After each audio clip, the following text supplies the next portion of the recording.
ஒன்றையான் அறிந்து கொண்ட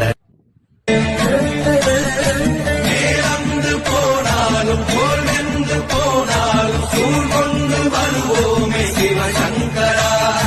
நாள் வந்த பின் அந்த நாள் வந்த பின் எங்கள் யாழ் கொண்டு வருவோமே சிவசங்கரா.